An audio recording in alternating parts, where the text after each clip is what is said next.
Bwana, mambo ni vipi? Mambo ni aje mwana Hot Data 24 na mwana New Trending. Jambo ambalo limekuwa likichukua nafasi kubwa sana katika mitandao, ambalo hili linamhusu Haji Sandi Manara, lakini pia na Zailisa limeonekana kwamba kwa hivi sasa ni kama vile limekwisha, yani habari yao hao wawili imefikia kikomo, na hii ni baada ya Haji Manara kuweza kushusha chuma kipya, ambaye of course huyu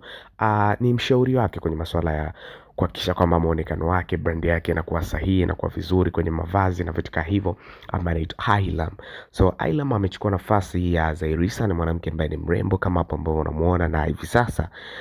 wako katika huba ambalo ni zito sana, na hii nikionekana kama ni majibu ambayo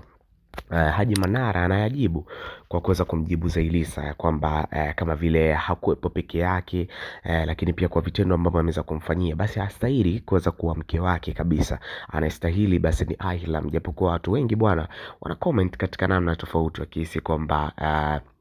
Zailisa ambaye anaitwa Twiga ndiye ambaye mzuri kumzidi Ailam, lakini pia tumeweza kuona Mange Kimambe ameweza kushare vitu vingi sana, haswa kuhusiana na chanzo ambacho kimeweza kusababisha Zailisa na Haji Manara kuweza kugombana, na Haji Manara kidai kwamba hata msosi tu watoto wake walikuwa hawawezi kupewa na Zailisa na vitu kama hivyo. So amemchagua mwanamke mwingine ambaye kwa hivi sasa bwana anapatikana kwa jina la Ailam TZ. Huyo ndiye ambaye amekuwa mshauri wake kwenye masuala ya fashion, ili mradi achukue nafasi nyingine tena kwenye maisha kuweza kumpatia furaha na kuweza kutekea familia yake kwa kiasi kikubwa sana.